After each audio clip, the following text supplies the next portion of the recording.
Friends, Andhra Pradesh రాజకీయాల్లో అనేక కీలక మలుపులు ఇప్పుడు ఖండాంతరాలు దాటి కూడా చర్చనీయాంశాలు అవుతున్నాయి.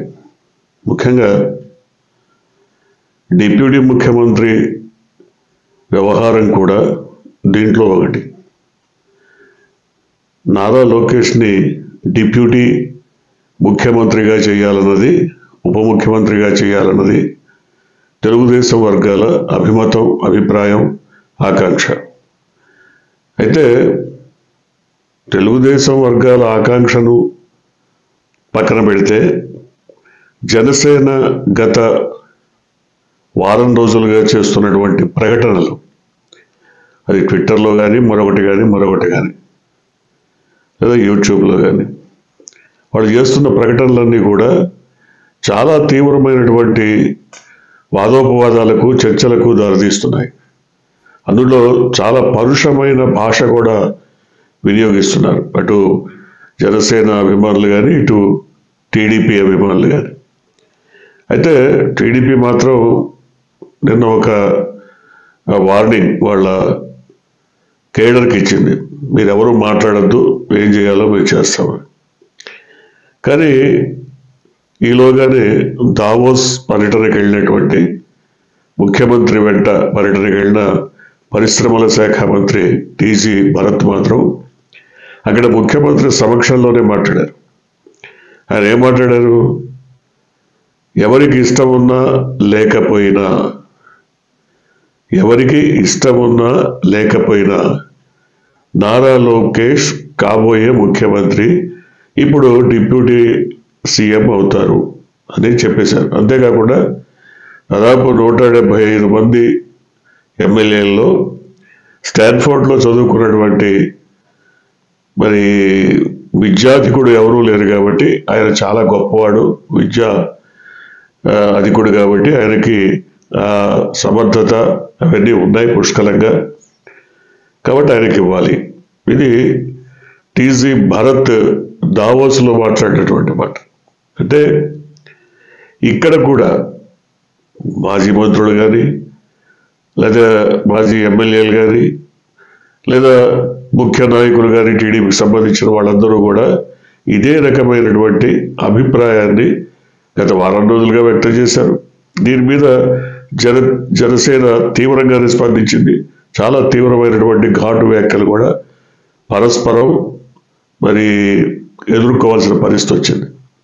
ఇప్పుడు తాజాగా మరికొన్ని అంశాలు తెర మీదకి వస్తున్నాయి. తెలుగుదేశం ఎదుగుదలలో కానీ, తెలుగుదేశాన్ని అధికారంలోకి తీసుకురావడంలో కానీ ముఖ్యంగా బీసీలు ముఖ్య పాత్ర వహించారు.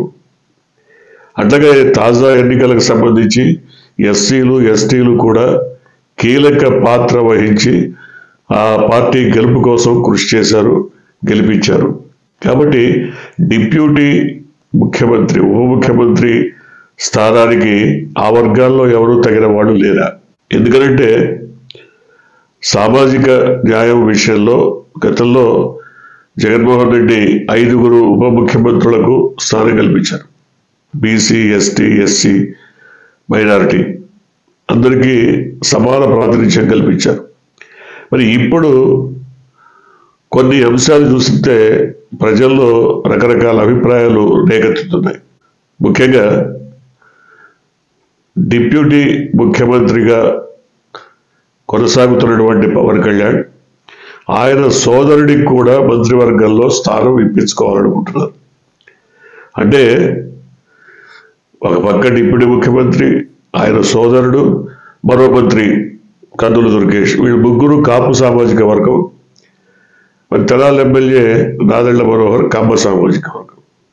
అంటే దీంట్లో ఎక్కడా కూడా ఎస్సీలు, ఎస్టీలు, మైనారిటీలు వీళ్ళ కనపట్టాల.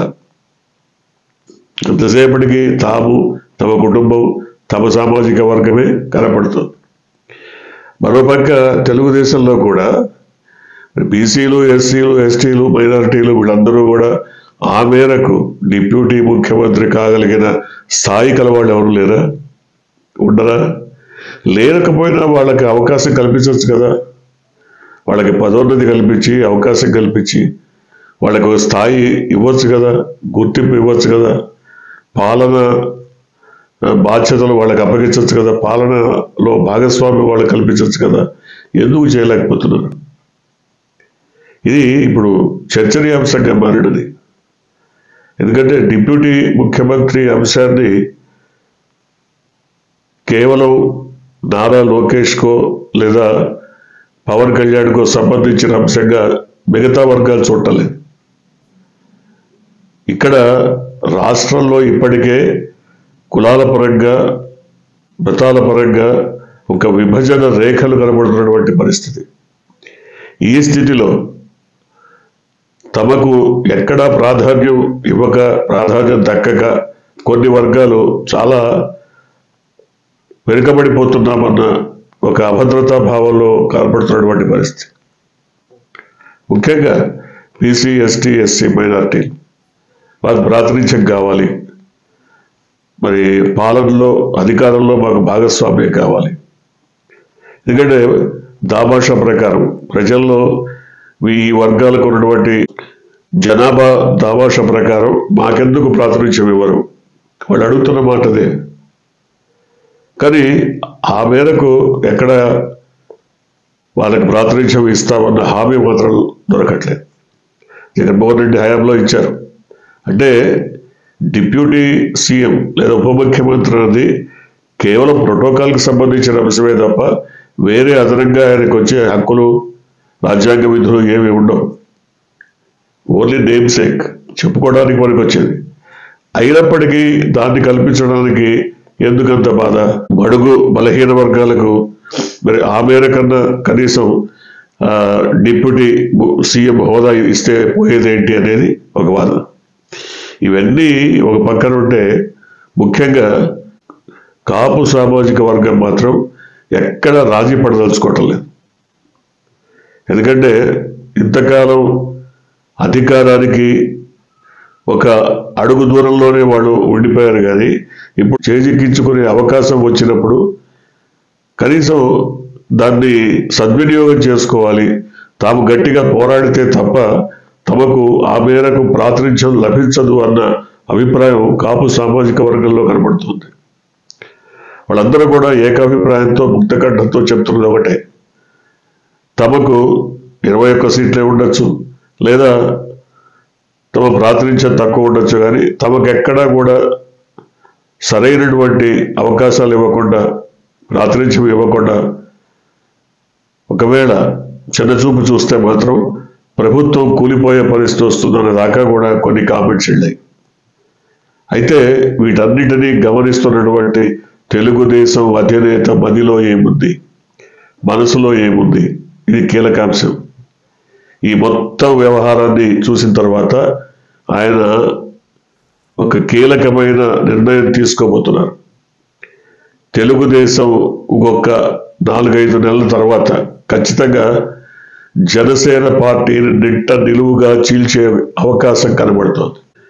అంటే కూటమిలో ఉంటూనే ప్రతిపక్షంగా తయారైనటువంటి జనసేన వర్గాలను నిలువుగా చీల్చేస్తే మళ్ళీ డిప్యూటీ ముఖ్యమంత్రి అన్నటువంటి మాట ఊసెత్తేటువంటి అవకాశం లేకుండా చేసే పరిస్థితి కనబడుతోంది.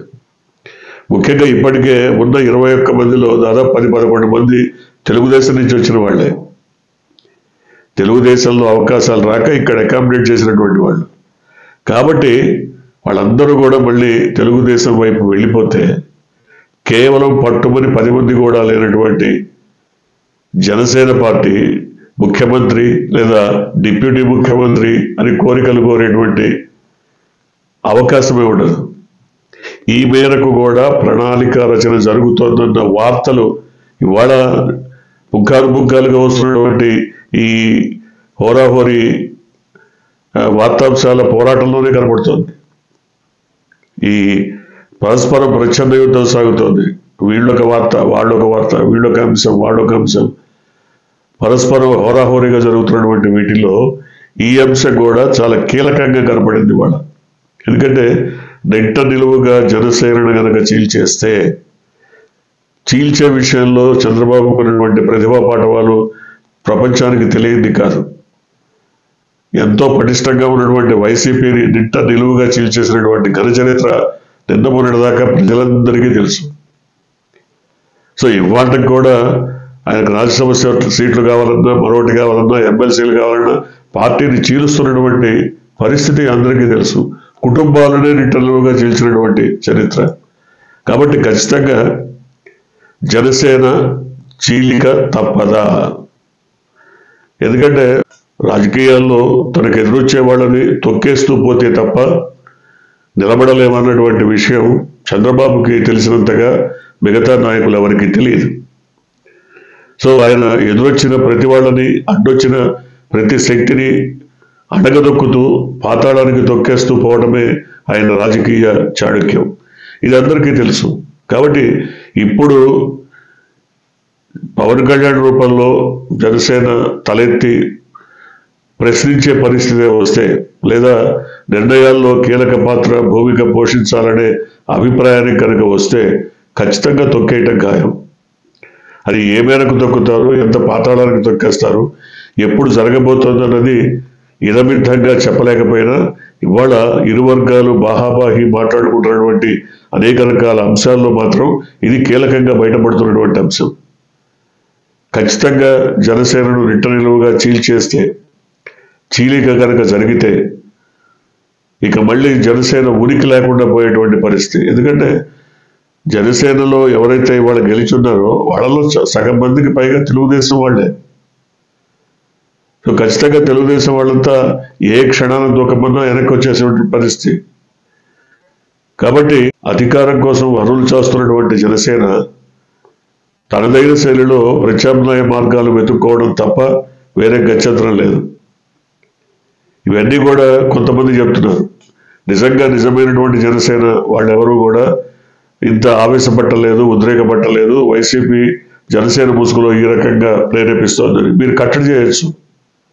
జనసేన కట్టడి చేయొచ్చు. అలాంటి వాళ్ళు ఎవరైనా ఉంటే వాళ్ళని కట్టడి చేయొచ్చు. కానీ అది కూడా జరగట్లేదు. అంటే ఈ మొత్తం వ్యవహారం చూసినప్పుడు ఖచ్చితంగా తెలుగుదేశం పెద్దన్న పాత్ర వహిస్తున్నటువంటి స్థితిలో ఆ పార్టీ అధినేత మైండ్ గేమ్ ఏ విధంగా ఉంది, ఆయన మనసులో ఉన్నటువంటి ఎత్తుగడలేంటి, వ్యూహాలేంటి అంత తేలిగ్గా చిక్కవు. అవి జరిగినప్పుడు మాత్రమే తెలుస్తాయి. చూడాలి. రకరకాల మలుపులు తిరుగుతున్నటువంటి ఈ అంశంలో సరికొత్తగా ఏ రకమైన మలుపు మన ప్రజల ముందు కనబడుతుందో చూడాలి. మీరు కొత్తగా కనుక ఈ ఛానల్ని చూస్తున్నట్టయితే, మీరు ఇప్పటివరకు మన ఛానల్ని సబ్స్క్రైబ్ చేసుకున్నట్టయితే వెంటనే ఛానల్ని సబ్స్క్రైబ్ చేయండి. వెంటనే వీడియోని లైక్ చేసి షేర్ చేయండి. బెల్ ఐకాన్ని